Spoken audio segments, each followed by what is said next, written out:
रिश्ता दिल का कास्ट नंबर 2। तो सर क्या आपको नहीं लगता आपको खुद कर्नल साहब से बात करनी चाहिए और बच्चे को उन्हें देने जाना चाहिए? कैप्टन साद ने मेजर आहिल से पूछा, जो कि इस मिशन में उनके साथ थे और मिशन के मुकम्मल होने पर अलग हो रहे थे। दोनों को ही अपने नए मिशन के आर्डर्स मिल चुके थे।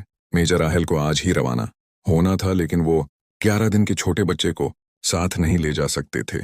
इसीलिए उन्होंने अपने लख्त जगर को अपने बाप के हवाले करने का फैसला किया और अब कैप्टन साद, जिन्होंने आज शाम इस्लामाबाद हेडक्वार्टर में रिपोर्टिंग करनी थी, बच्चे को लेकर इस्लामाबाद कर्नल साहब के पास जा रहे थे। नहीं कैप्टन साद, मैं नहीं जा सकता, मुझे आज हर हाल में मिशन के लिए रवाना होना है। और वैसे भी अगर मैं गया तो बाबा मुझे और बच्चे दोनों को घर नहीं आने देंगे।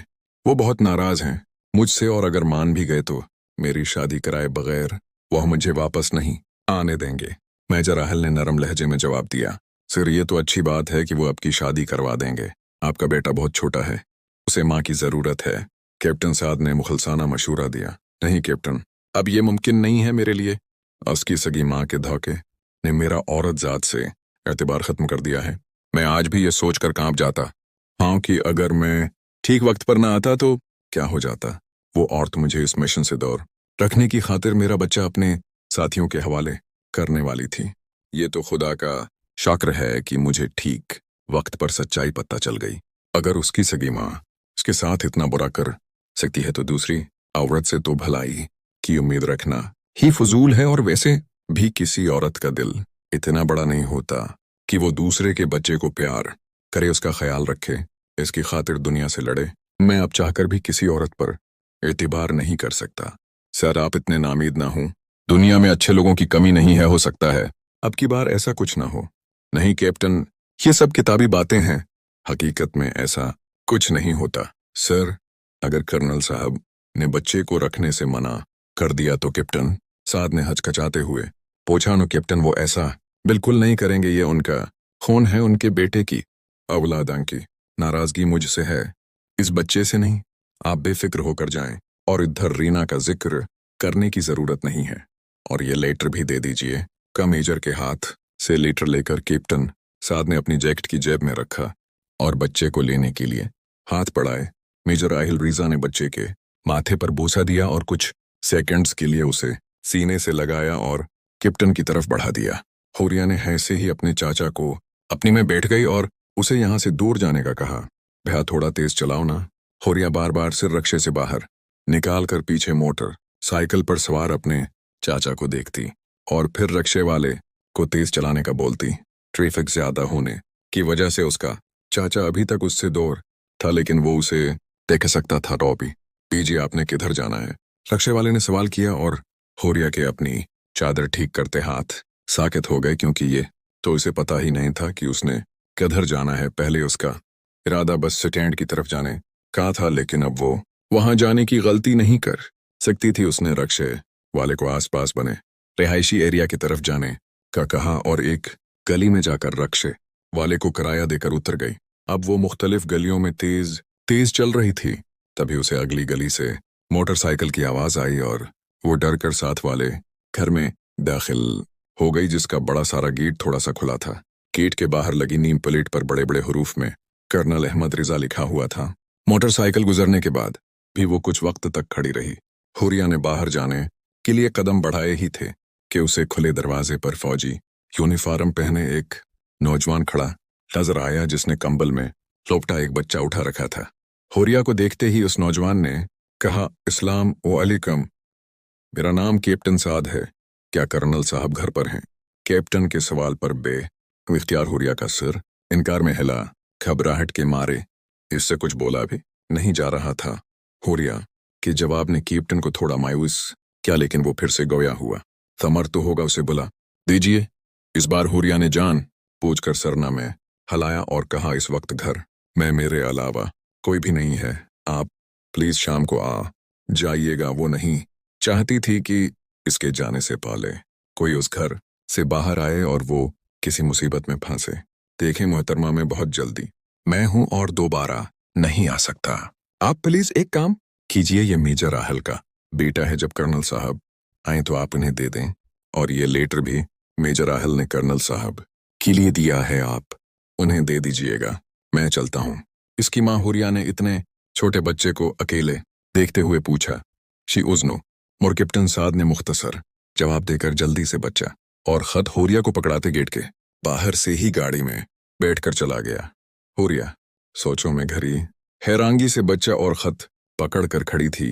वो बच्चा लेकर ना तो बाहर जा सकती थी और ना ही घर के अंदर। एक ख्याल और तजस्सुस के तहत वो ख़त खोलकर पढ़ने लगी, जिस में लिखा था, प्यारे बाबा जान, मैं जानता हूं कि आप मुझसे बहुत नाराज हैं और आपकी नाराजगी बिल्कुल बजा है। मुझे आपको बताए बगैर शादी नहीं करनी चाहिए थी। मुझे मेरी गलती का एहसास हो चुका है और मैं खुद आकर आपसे माफ़ी मांगना चाहता था, लेकिन मुझे 3 साल के लिए एक बहुत ज़रूरी मिशन के लिए जाना पड़ रहा है।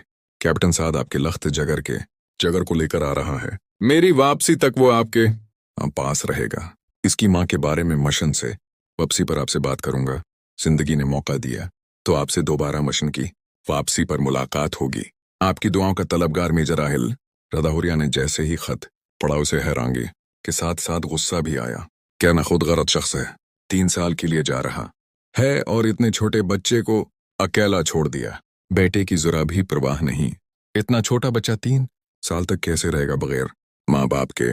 बेअख्तियार उसने बच्चे को प्यार किया और अपने सीने से लगाकर थपकने लगी। इस वक्त उसे बच्चे से बेअंतहा हमदर्दी महसूस हो रही थी। वो अभी तक वहीं गेट के पास खड़ी थी कि घर से एक खुश शक्ल सा नौजवान बाहर निकला और हुरिया को देखकर चौंकते हुए पूछने लगा, आप वो, मैं वो। कैप्टन साद, ये बच्चा मेजर आल।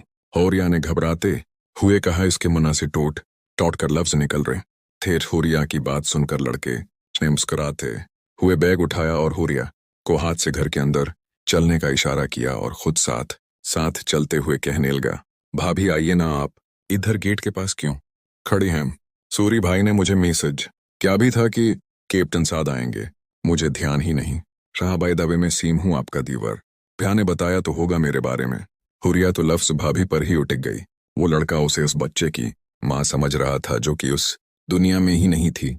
उसे समझ नहीं आया कि वो इसकी गलत फहमी को कैसे दूर करे। इसकी बात पर वो बस मुस्कुरा साका। घर के अंदर दाखिल होते ही उसे सामने सोफे पर बैठे हुए एक अधेड़ उम्र के शख्स नजर आए, जो शक्ल से काफी मोतबर और बराब नजर आए। देखने में वो लड़के की तरह ही काफी खुश शक्ल थे और वो यकीना कर्नल साहब थे।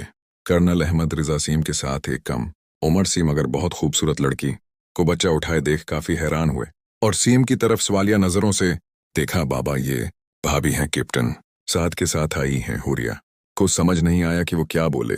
कर्नल साहब के उसे देखने पर उसने नहायत धीमी आवाज में सलाम किया, जिसका उन्होंने सिर हिलाकर जवाब दिया। तभी हुरिया हिम्मत करके उनके पास गई और खत इनकी तरफ बढ़ाते हुए कहा, ये लेटर आपके लिए।